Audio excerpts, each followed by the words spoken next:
Ang ating bansang hinahangad ay para sa lahat, para sa Pilipino, at para sa ating bayan.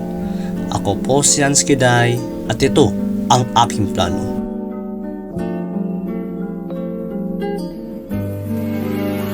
Ang ating sektor ng agrikultura ay bibigyan natin ng makabagong teknolohiya upang maging pantay sa ibang bansa. Bibili din tayo ng lupang sasakahan upang mas maparaya pa natin ang ating mga pananim at produktong agrikultural. Matutulungan nito ang ating mga magsasaka sa kanilang hanapbuhay at pati na rin ang ating mga mamayan sa kanilang kakainin sa araw-araw.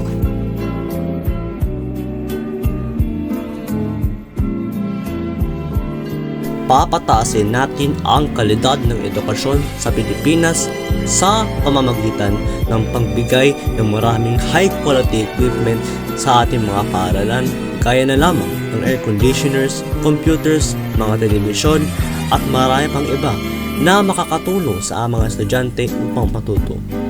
Tayo rin ay gagawa ng bagong curriculum na mental health friendly at enjoyable, sapagkat ang pag-aaral ay hindi dapat problemahin ng ating mga estudyante. Dapat lamang ay mapataas natin ang ranggo ng ating bansa sa kalidad ng edukasyon.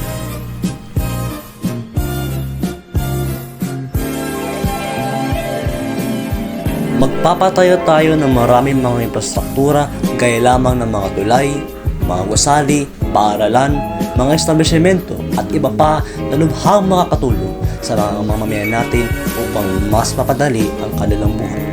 Dapat ay hindi substandard ang mga materyales na ginagamit sa paggawa sa mga infrastrukturang ito upang maging matibay ang mga ito sa mga kalamidad gaya ng lindol at bagyo.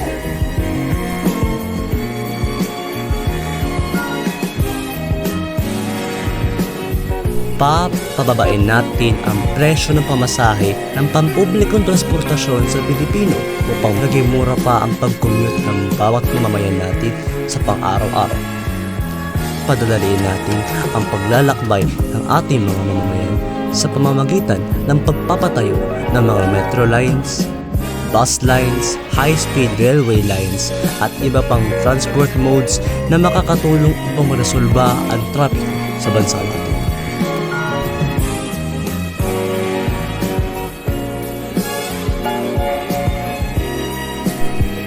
Kailangan lamang natin na pababain ang unemployment rate sa ating bansa upang marami pang mga Pilipino ang magkakaroon ng trabaho.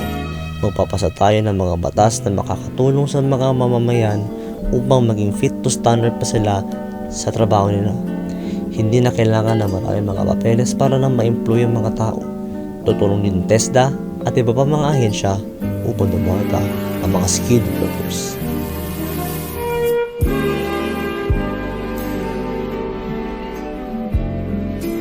Sisiguraduhin natin na walang mananakop na dayuhan sa ating bansa. Mag-i-invest tayo sa weaponarya at defense capabilities ng ating mga assets sa pamamagitan ng tulong galing sa DOST. Mapapakinabangan natin ang ating mga innovators at engineers sa larangan na ito. Matitipid din natin ang ating state budget dahil dito.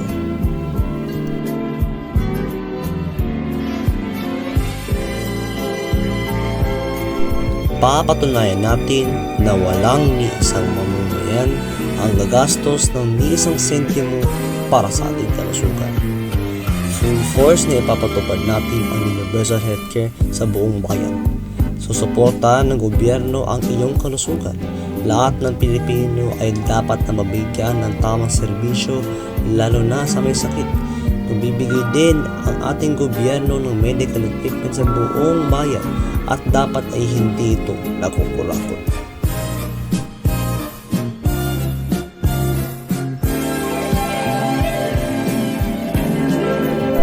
Sa industriya ay kailangan natin mag-invest sa manufacturing.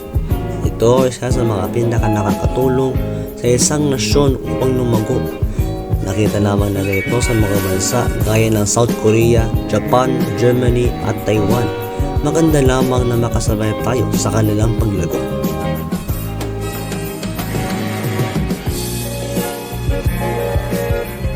Nararapat lamang natin na protektahan ang ating kalikasan laban sa mga masasamang elemento na nakapaligid dito, gaya na lamang ng mga mandotroso at mga ngaso.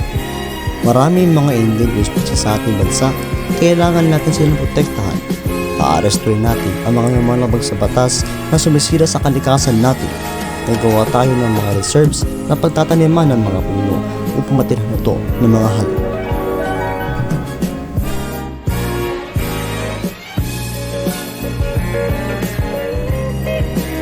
Ang ating turismo ay kailangan maging competitive at maging on par sa buong mundo. Gagawin natin world-class ang mga tourist attractions natin. Ipa-fund din ng gobyerno ang mga resorts, attractions, at parks sa buong bansa.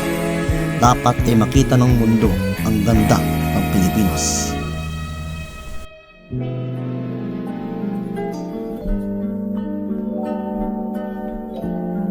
Hanggat maaari ay bibilhin na ng gobyerno ang mga energy providers sa Pilipinas upang mamanage pa ito ng mabuti.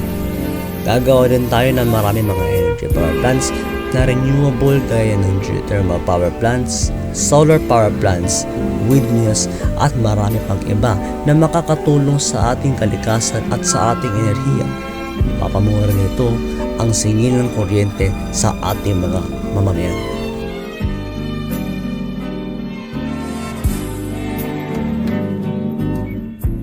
Sa katapusan ng termino ay dapat na below 1% na ang mahihirap sa ating bansa.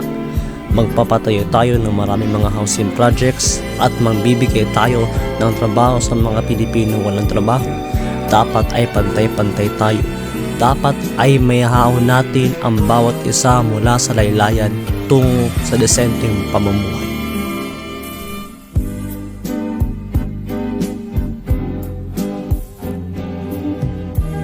Ipatitigil na natin at wala na dapat na korap na politiko sa ating gobyerno sa pamamagitan ng pagpapalabas ng kanilang mga salin upang matrace ang kanilang mga transaksyon.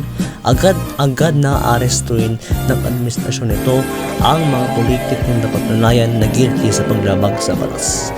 Kahit na sino ka man, walang nakakaangat sa batas.